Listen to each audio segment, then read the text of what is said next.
வணக்கம். துண்டில் மீனவன், innovative food business training provider.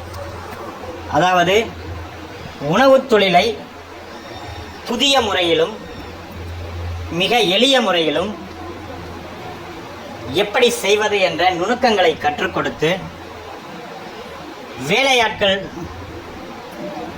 தேவை அவசியம் இல்லை என்ற நிலையை ஏற்படுத்தி நன்கு கற்றறிந்து அதிக சம்பளம் கேட்கும் நேரத்திற்கு வராத மாஸ்டர்களை நம்பி நிறைய ஹோட்டலுக்கு மூடியிருக்காங்க இன்னைக்கு. அந்த மாதிரி ஒரு மாஸ்டரை நம்பி ஆரம்பிக்கணுன்ற அவசியம் இல்லாமல் நாமளே கற்றுக்கிட்டு நாமளே அதனை முன்னின்று நடத்தி வெற்றியடைய முடியும். அது எப்படி? இன்றைக்கி ஃபுட் பிஸ்னஸில் நல்ல லாபம் நிறைய எல்லாருக்குமே தெரியும். ஆனால் நிறைய ஹோட்டல் மூடிடுறாங்க, ஆரம்பிச்சுட்டு மூடிடுறாங்க. அதுக்கு என்ன காரணம் அப்படின்னா, வேலைக்கு சரியான ஆள் அமையாதது தான். இன்றைக்கி 2 பேர் வருவாங்க, நாளைக்கு 2 பேர் வருவாங்க, இப்படியே ஆள் மாறி மாறி வருவாங்க. டேஸ்ட் மாறிக்கிட்டே இருக்கும். வர்ற கஸ்டமர்ஸ் ஒரு நாள் சந்தோஷப்படுவாங்க, ஒரு நாள் முகம் சுளிப்பாங்க, அதுக்கப்புறம் ஒரு நாள் வராமல் நின்றுவாங்க. இப்போ நமக்கு குறைஞ்சிரும். ஒரு நாள் நம்ம நிறைய பொருளுங்களை வாங்கி போட்டு இன்றைக்கி தயாராக இருந்திருப்போம். இன்றைக்கி பார்த்து மாதம் எனக்கு முக்கியமான வேலை இருக்குது, நான் வரலன்றவார். சொல்லக்கூட மாட்டார். வரலைன்னா டைம் முடிஞ்சு நம்மளாம் ஃபோன் பண்ணோன்னா ஒரு 10 தடவை ஃபோன் பண்ணால் எடுப்பார்.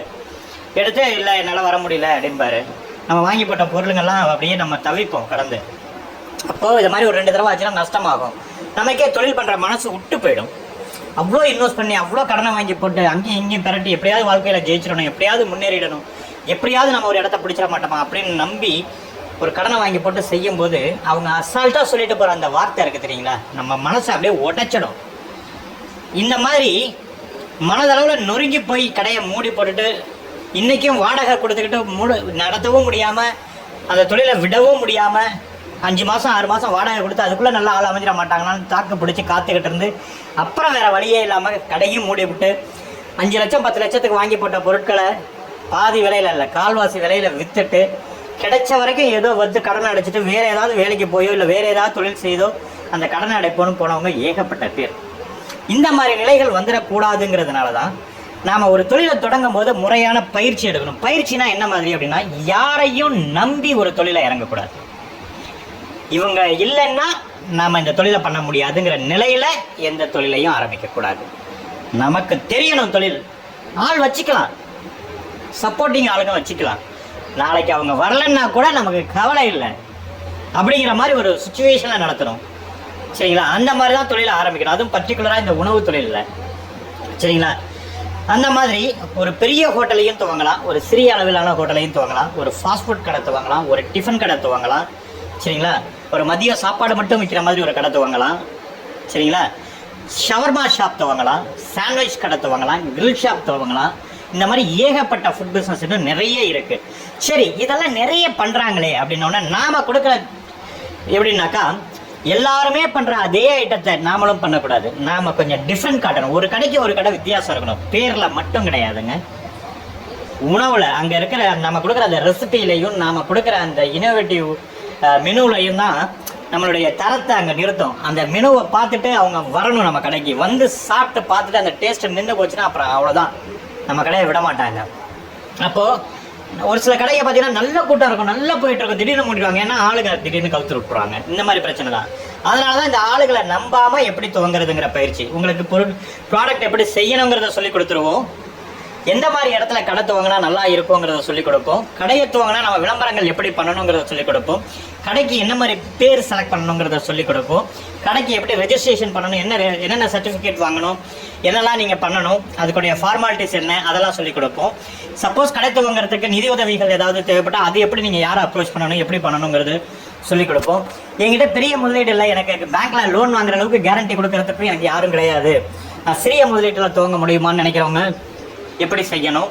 என்கிட்ட ஒன்றுமே இல்லை சார், கையில் ஒரு 20,000 தான் சார் இருக்குது, அதை வச்சு நான் எப்படி சார் பண்ண முடியும், ஒரு 10,000 தான் சார் இருக்குது, அதை வச்சு சார் எப்படி சார் பண்ண முடியும், அவங்க எப்படி செய்யணுங்கிறது.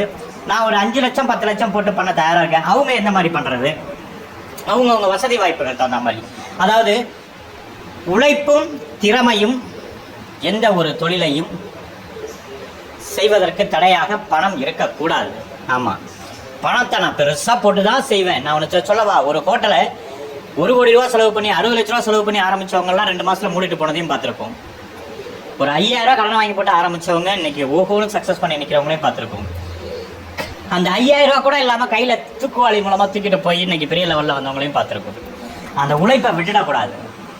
நமக்கு பல போராட்டங்கள், பல சோதனைகள், பார்க்குறவங்க சிரிப்பாங்க, அவமானப்படுத்துவாங்க, அசிங்கப்படுத்துவாங்க.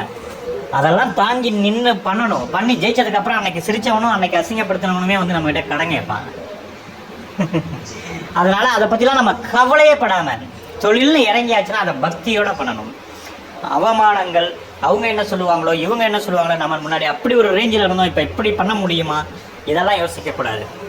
இதெல்லாம் தாண்டி ஜெயிக்கணும். அது எப்படி ஜெயிக்கணும் அப்படிங்கிறது தான் இந்த பயிற்சியில் உங்களுக்கு ஒரு பொருளை எப்படி தயாரிக்கிறது, இன்னோவேட்டிவாக எப்படி பண்ணுறது, ஒரு கடைக்கு மற்ற கடைக்கு நம்ம எப்படி டிஃப்ரெண்ட் காட்டுறது, என்னென்ன மாதிரிலாம் டிஃப்ரெண்ட் ப்ராடக்ட்ஸை கொண்டு வர்றது அப்படிங்கிறத நம்ம ஒரு தடவை சொல்லித்தரது கிடையாது. புது ப்ராடக்ட் கண்டுபிடிக்கும் போதெல்லாம் உங்களை கூப்பிட்டு இதெல்லாம் சேருங்க, இந்த ப்ராடக்ட் அதுக்குள்ளார சேருங்க அப்படின்லாம் நாங்கள் உங்களுக்கு சொல்லிக் கொடுப்போம். அது மட்டும் கிடையாதுங்க, உங்களுக்கு தொழிலில் நீங்கள் தொய்வடையும் போது தான் ஒரு சில இடத்துல நம்ம ஆரம்பித்த உடனே பிக்கப் ஆகிடும். ஒரு சில இடத்துல ஆரம்பித்து 1 மாதம் 2 மாதம் நம்ம கை பிடிக்கும். அந்த கை பிடிக்காம, அதாவது லாபம் பெருசாக வராட்டி கூட 2-3 மாதம் நம்ம தாக்கு பிடிக்கிறது, கை பிடிக்காமல் போகிறதுக்கு சப்போர்ட்டிங் தொழில் அது கூட என்னெல்லாம் வச்சுட்டு போயிடணும் அப்படிங்கிற டெக்னிக் சொல்லி தருவோம்.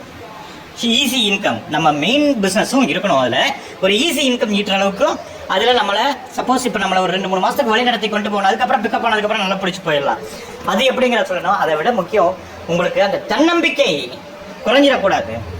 ஆர்வமாக ஆரம்பிச்சுட்டு திடீர்னு நம்ம மனசு விட்டுறக்கூடாது. அது எப்படி இருக்கணுங்கிற அந்த ஒரு மோட்டிவேஷன் உங்களுக்கு அப்பப்போ கொடுத்துக்கிட்டே இருப்போம். மோட்டிவேஷன் சும்மா வாயால் கொடுக்கறதில்ல, உங்களுக்கு சப்போர்ட்டிங்னா என்ன மாதிரி சப்போர்ட்டிங் கொடுப்போம்னா, நீங்கள் இப்போ ஒரு இடத்துல ஆரம்பிச்சிட்டிங்க, ஒரு 1 லட்ச ரூபா 50,000 ரூபா இந்த மாதிரி கடனை வாங்கி போட்டு ஒரு கடையை போட்டு ஆரம்பிச்சிட்டிங்க.